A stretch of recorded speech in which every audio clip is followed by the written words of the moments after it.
Hi, this is Jim Gibson. Thank you for joining me today on my channel. Really appreciate it. And today I was reading Wall Street Journal and I saw this headline and I wanted to discuss this subject. Investor home purchases dropped 30% as of the end of last quarter, which was September of this year, 2022. So what's going on? Well, investors, now they're the people who are buying homes that they don't plan to live in. So they buy the home as an investment property, they rent it out, they hold on to it for a short period of time and sell it again, maybe flippers, things like that. But they're investors, they're not interested in buying the house. You know, kind of interesting, I would do a tour of a house that I was interested in buying, and a real estate agent, usually very nice people, by the way, they would point out all the advantages of this house. Oh, we have high-end cabinets, and I'm thinking, I'm going to rent this out next month after I buy it. I don't want high-end cabinets. And they would say, look at this beautiful plush carpet, white carpet. And I'm thinking, and they would say, well, they just put it in and that really adds to the value of the house. And I'm thinking, not for an investor. So it's hard to find a real estate agent that understands investors. But I'm an investor, and when I kind of knew this, that there was going to be a 30% drop. I'm surprised it's just 30%. I thought it would be a lot more.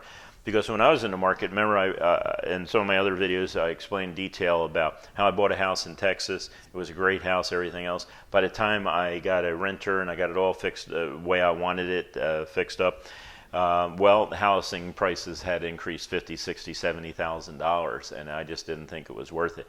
Now, I still played the game. I still went out, I investigated houses, because you constantly have to learn what's out there if you're going to be an investor. You have to see the value. You get to a point where you say, yeah, this house isn't worth that, but this other house I could see in the future will be worth more, or whatever. Neighborhood, things like that, house design, things like that. But I had pulled out of the market, I would say a year and a half ago. I just got tired of making bids on houses and just being, bid out of the market. So I decided that that was not for me at that point. Now I looked for flippers, not flippers per se. I looked for as-is houses. Houses that have holes in the roof, doors falling off, windows all broken, foundation issues, things like that. Holes in the interior walls, that's what I want, because I can easily fix that house up, and I can easily, in a short period of time, well, not easily, let's say, but I know how to fix up a house like that. I know how to fix a roof, I know how to put on a new roof, I know drywall and plumbing and electrical and all that stuff, and if I don't have time to do that, I know the trades and I know what they should be charging me to do that house, so I could figure all that out fairly easy. And there's the type of houses that I want. But as an investor, when everyone is frantically trying to buy homes and just outbidding everybody else, and this person's bidding and this person's bidding, well, then I knew that was just not a good time to buy a house. So that's a seller's market. And so when you're in a seller's market, you need to be a seller. And when you're in a buyer's market, you need to be a buyer. So I said, I need to back out of this and just wait till it becomes a buyer's market again. And so maybe I'm part of that 30% of investors that decided, now is not the time, but that's okay. I've been around long enough in my age. I have seen this before many times, or at least a handful of times, that I know that the housing prices are going to drop or stabilize, and that's what I need to take a look at. Now, so who are these investors besides someone like me? I'm just a small investor. I'm not going to make record purchases. But J.P. Morgan said that he has $1 billion sitting on the sideline waiting to get back in the market and start buying houses. At $1 billion is burning a hole in his pocket, as you would say. Of course, that $1 billion is not really his. It's the people who put the money in the bank. So he gets these great interest rates, 2 or 3%, and he's going out and they're going to buy these houses. That is a smart person, whoever's running that for J.P. Morgan, is a smart company. Now, Zillow did something similar to that years ago, started buying houses, and it was profitable for them at the very beginning. And from what I understand, they got to a point where they said, no more. It was about 6 months ago. Maybe that's a reflection of the pullback in the market from investors. But they said no more, and they immediately trying to sell all their homes, and they lost a lot of money in doing that. Redfin's the same thing. They were in the market buying, so they're the big buyers in the market. Now the smaller buyers are going to be your flippers and your iBuyers. And let's talk about flippers. I am not a flipper. I don't buy a house, flip it, and sell it because there's a horrible tax burden on you if you do that. So I'm a buyer who likes to get a house that needs to be flipped, fix it up, make sure it's in good condition, and then put it up for rent. So I'm just a small investor. I am not a flipper. And then there's iBuyers, and I guess stands for immediate buyers. And you see those little signs on the side of the road that say, I will buy your house for cash in any condition. Of course they will. So will I. But it's how much are you going to give me for that house that's in really poor condition. And usually it's like 30-40% under market. That's a great deal, by the way, if you're an investor. But everyone always thinks, wow, he's going to buy my house and he's going to buy it at market levels, and even though I need a new roof. And no, that's not the case. But if you need the cash and you want to get out of the area and you want to get out of that house, yeah, it might be a good deal. Not for me. So when housing prices rose phenomenally, it was crazy. And now, and I was expecting this, interest rates were going to go up. That was unbelievably low interest rates, and I took advantage of it. And there's nothing wrong with taking advantage of that. But I knew that was going to change. So if you have a 30-year fixed rate mortgage, not adjustable, I hope people don't still do adjustables. A 30-year fixed rate mortgage at 2.9%, I got a 2.9 or a 2.8%. That was fantastic. Percentage point on that. So when interest rates go up, there's a lot less people in the market to be able to buy these homes. And investors just said, it's no longer, the cost is getting too high. Closing costs, some of the other costs in there just were too high, and it's crazy, and that's when I decided not to do it.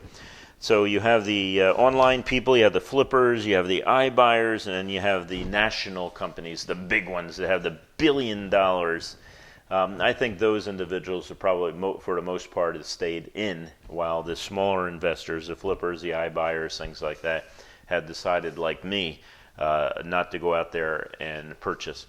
Now, I think house prices are going to drop here shortly, so I'm planning to look for another house in Central Texas, and probably in January, February timeframes. But I think all next year you're going to be able to get some good houses. So if you're a first-time buyer and you have cash, you're going to have some really good deals in the next year, and it'll be a good time to buy. If you're an investor and you have cash, it might be a good time to buy also in the next year. So I don't know if I'm going to get anything in January or February, but I know that the longer I wait, the better the purchasing of homes is going to be. Hey, let me stop right now. A quick commercial for my channel. Please subscribe and also ring the bell. And if you ring the bell, and you'll be noticed anytime I do a video. And I would really appreciate it. Also, give me a thumbs up on this. If you like this type of content, give me a thumbs up. Now, primarily this channel is for investors, for business owners, things like that are looking for investments or looking for, profit.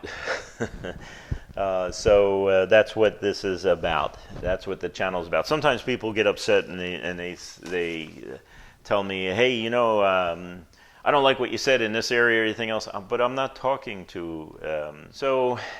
Yes, even large investors have been realizing about the costs of purchasing properties today, things like that. A lot of people have, they'll go to a builder and they'll buy a house. They'll start the process, everything else, the house.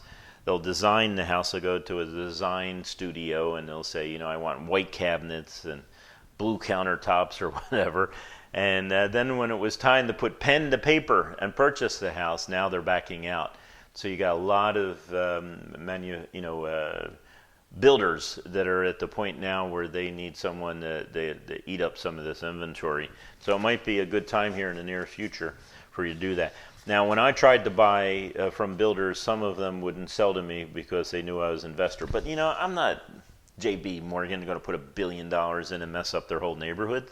I'm going to be the guy that buys, you know, one house every 3 months, which is, if I could do that, man, I'm a happy camper if I could do that. But right now, I'm not buying anything.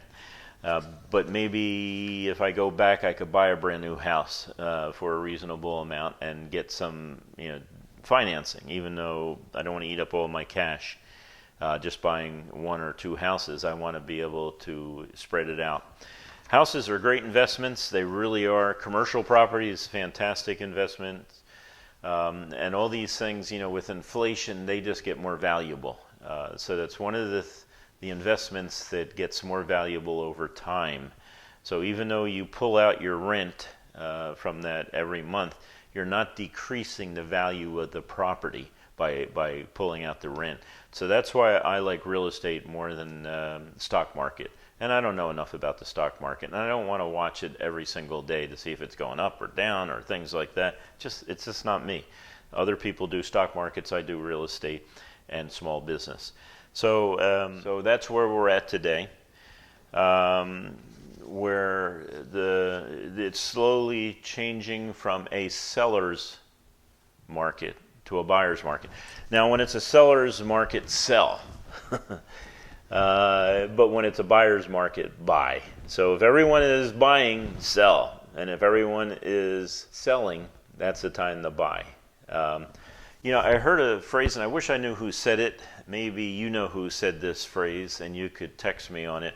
But it says, riches are made in a recession. And that's true. And I remember back in 2008 as an example of this idea. A friend of mine, I think it's 2007, 2008, I don't remember the exact year, but he was buying house after house after house.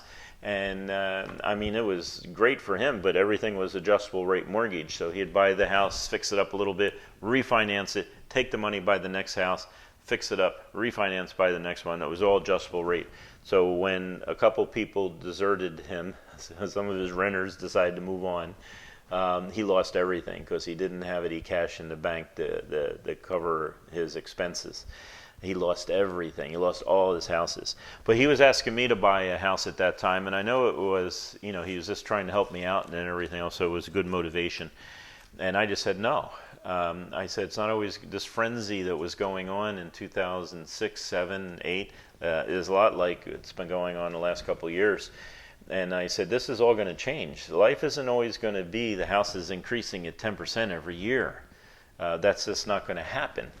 And so I said no. And sure enough, when we hit the recession, of course, I really hurt my regular business, my IT business seriously was hurt by that. But at the same time, it became a great time to buy a house because house prices were dropping left and right. People wanted to get out of their houses.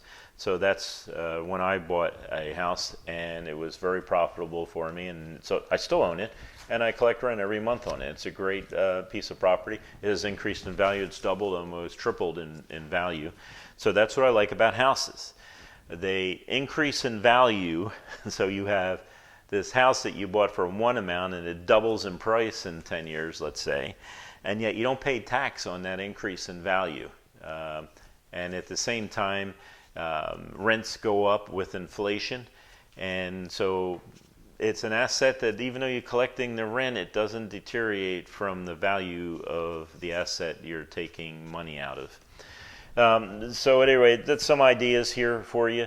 Everything else, I'm a lot in, even though I live in Southern California for now, I do a lot of time in Texas, Central Texas, between Austin, Texas and Waco. So if you are a flipper or a person that does construction in those areas, I would love to talk to you because I would love to do videos based on what you're doing, and I just need more content. And so if you have that ability or that's what you're doing, I'd very much like to speak with you. Remember, riches are made in recessions, and please subscribe. Thank you for watching today. You have a great day.